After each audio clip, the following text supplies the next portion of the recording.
Welcome to FCT Brief. Our emphasis today is on the political developments in Rivers State as the post-emergency rule era takes shape. In Rivers State, the drama may not be over yet as the State House of Assembly has launched a probe into government expenditure during the turbulent period, raising fresh questions about accountability and the use of public funds. Lawmakers say the inquiry is necessary to ensure transparency, especially given the suspension of key oversight mechanisms during the emergency rule. Allegations of unapproved spending and lapses and due process are now under the legislative spotlights. At the same time, Governor Fubara is moving quickly to restore governance structures. He is expected to send a list of commissioner nominees to the Assembly in the coming days, signaling the formation of a new cabinet. Analysts say the choices he makes will be critical to stabilizing the state's political landscape and restoring public confidence. Political observers warn that both the probe and the cabinet appointments could either heal divisions or deepen existing fault lines in Rivers politics. As Rivers State navigates this delicate transition, the twin issue of accountability and leadership will remain central. The Assembly's probe and Fubara's cabinet picks could define not just the governor's return, but also the future of governance in one of Nigeria's most politically significant states. Chatham Tiari Nwala is an activist, Pan-Africanist, and a lawyer, and he joins us from Port Harcourt, Rivers State, via Zoom. It's good to have you on the program, Mr. Chatham. Also joining us is Jake. And thank you for having me. Thank you. Also joining us is Jake Epele. He is the CEO and founder of TAF Africa, and he is also a political and policy analyst, and he's also here with us. He also joins us via Zoom. It's good to have you on the program, Mr. Epele. Thank you. Good morning, and nice to be here. Good morning.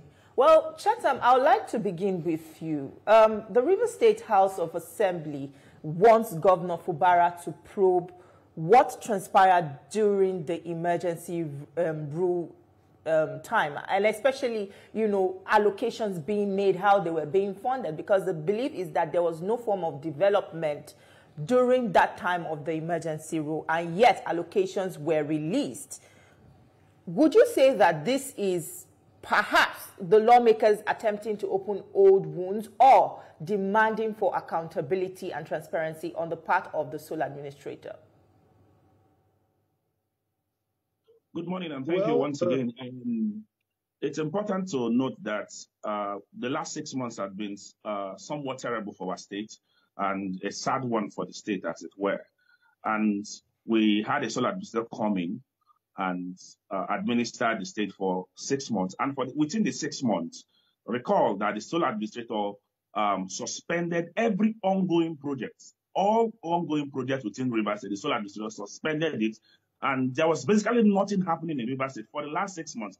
Even the project started by the governor and even the project started by the Wiki's administration, everything was actually suspended because the sole administrator insisted and said all contracts have been cancelled and came up with lots of other things the man did within that particular period. So if the House of Assembly is trying to probe these actions, is trying to probe money spent, monies received and money spent, I don't think it's out of place.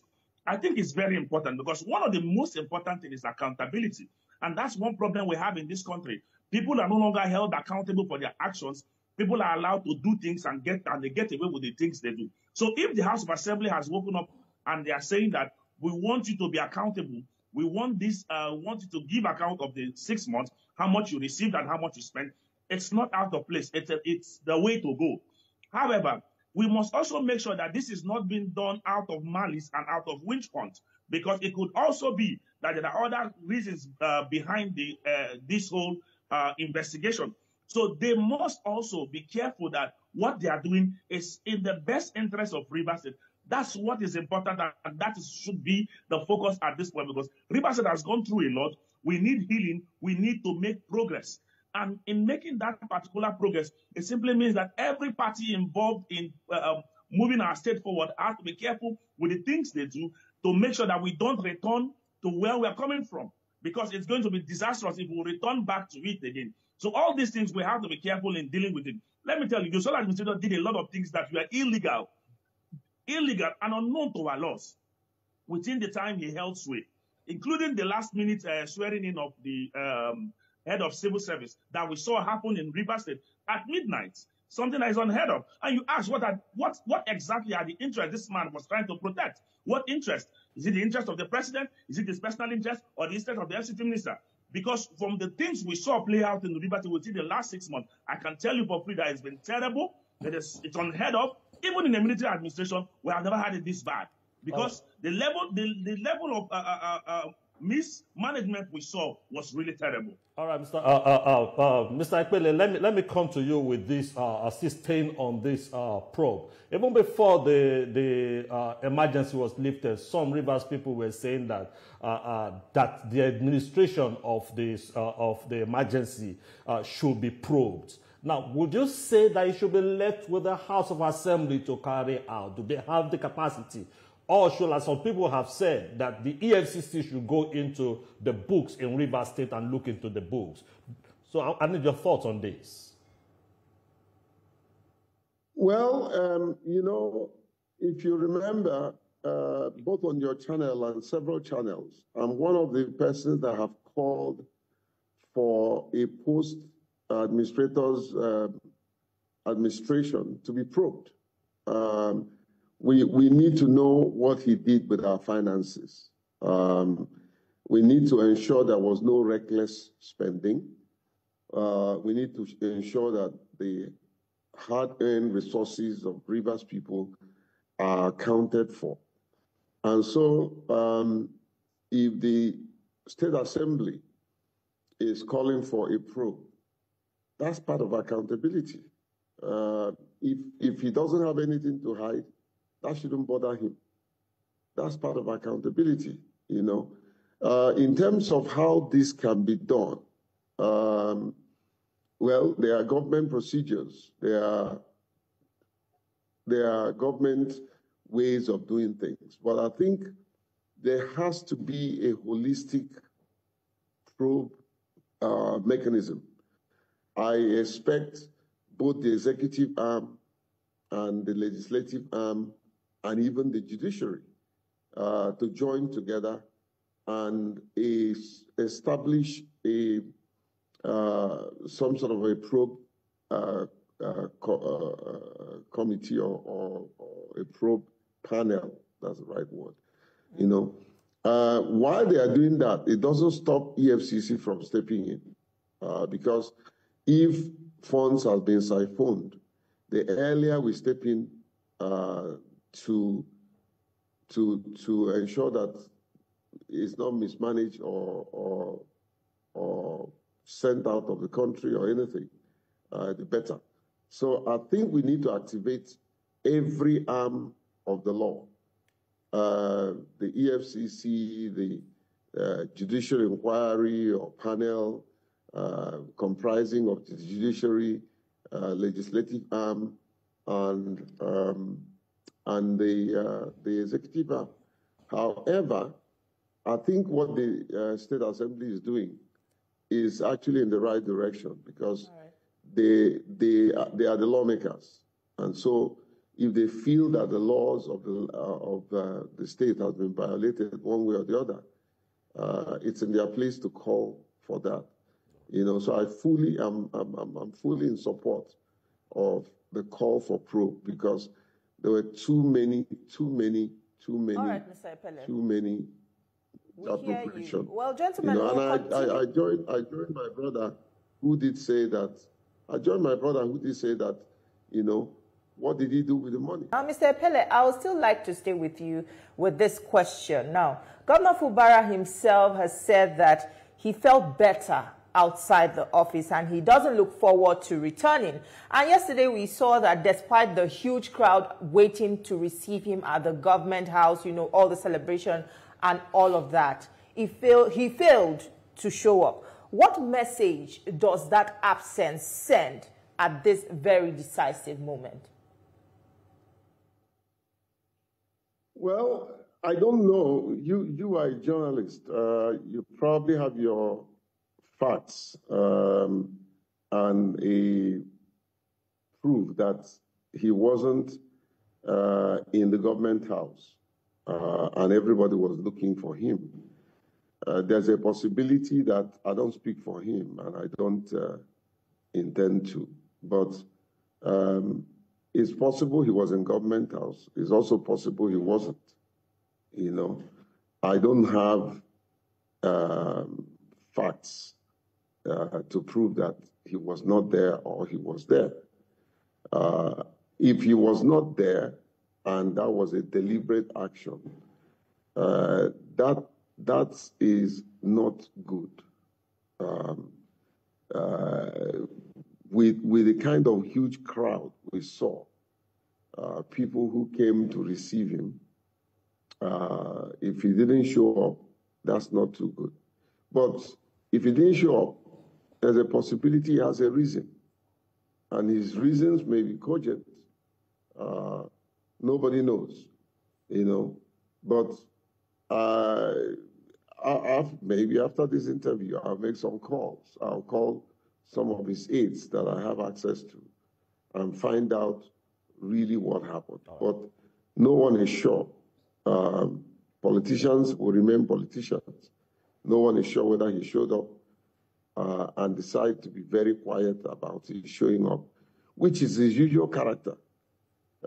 It's possible he's in the government house and everybody was looking for him and waiting for him. It's also possible he didn't show up. But I saw a picture. I saw a picture today online with him standing with his deputy. Mr. Pele, thank you for your thoughts on that. Barrister Chatham, let me come to you with these. Now, while the emergency rule started, I still want to stay on this probe. The Senate set up an 18-man committee chaired by the Senate leader, Opeyemi Bamidele, to oversight the implementation of the emergency rule.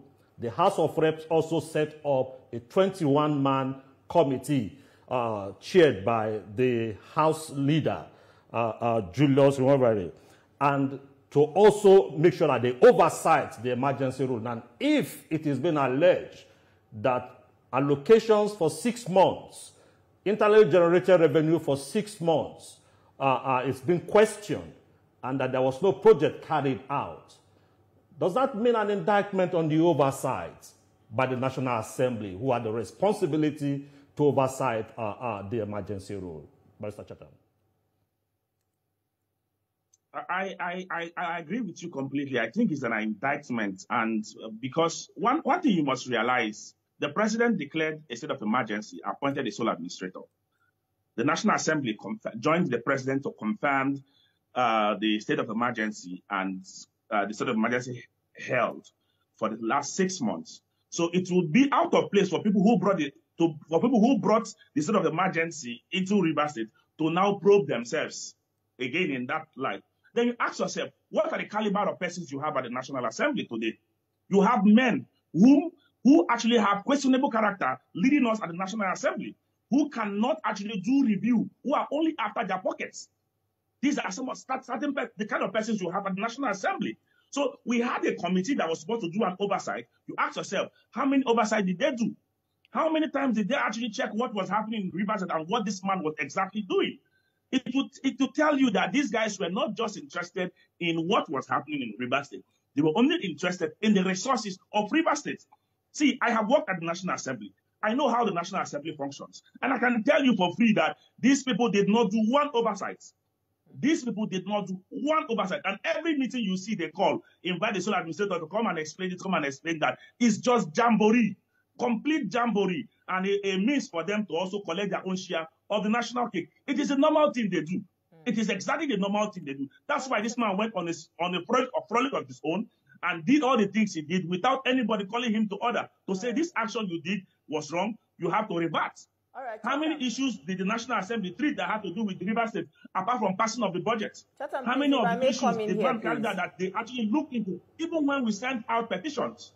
So it tells you a lot that these petitions were not attended to. They left it. They didn't address it. They didn't even call us to come and actually defend our petition till today. All right.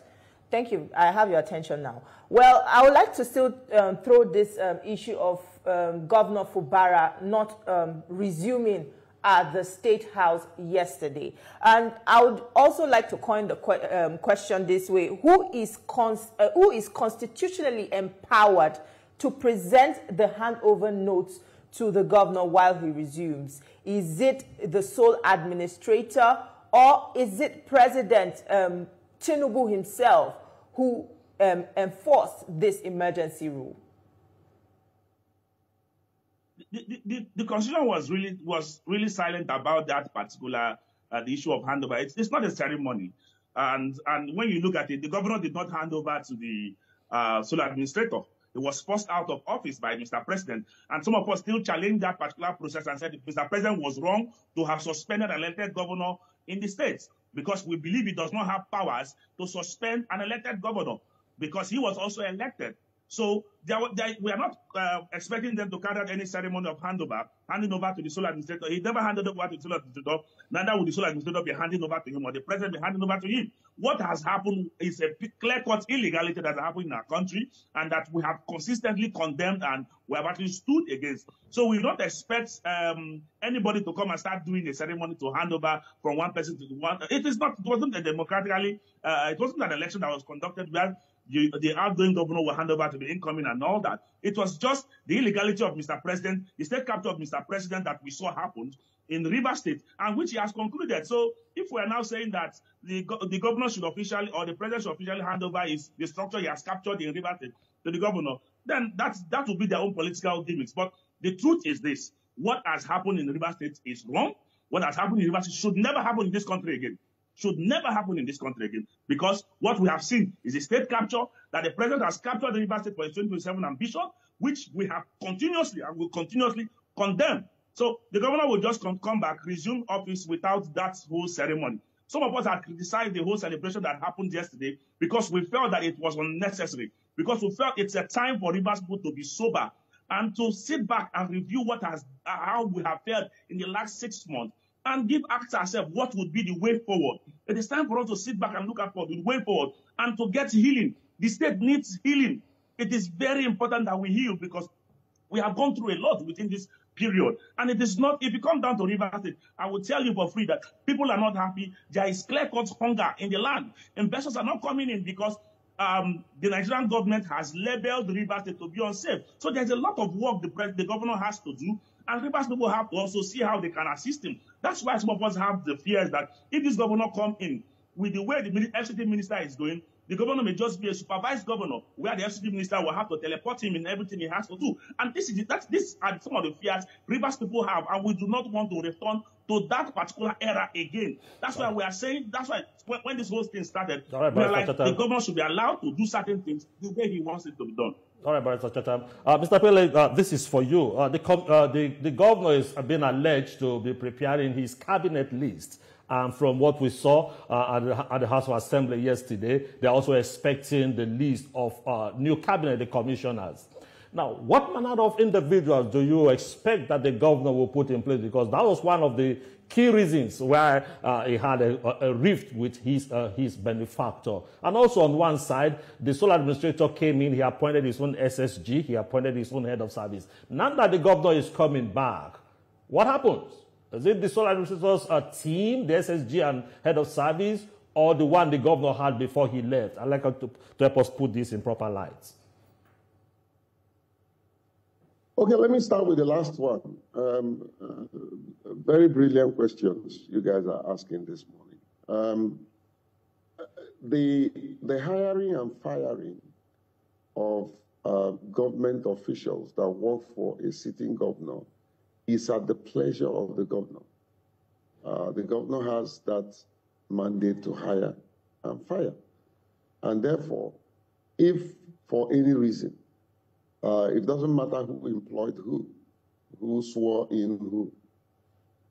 If the governor sees that that's the kind of person that is not qualified for the job, let's even take away the sentiments, the political sentiments.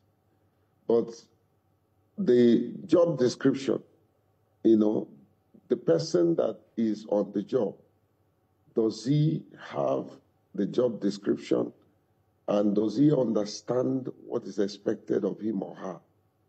That's very important. Then the issue of loyalty. You can't employ your enemy to work for you.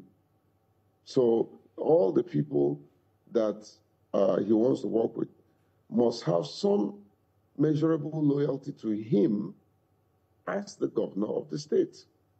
There could also be the arrangement that they are making. So it will be a mixture of the people he wants and the people that the FCT minister wants. You know, so whatever happens, and like my brother said, we've had enough. All right. We want to move forward. All right. We just want to move. All right. Mr.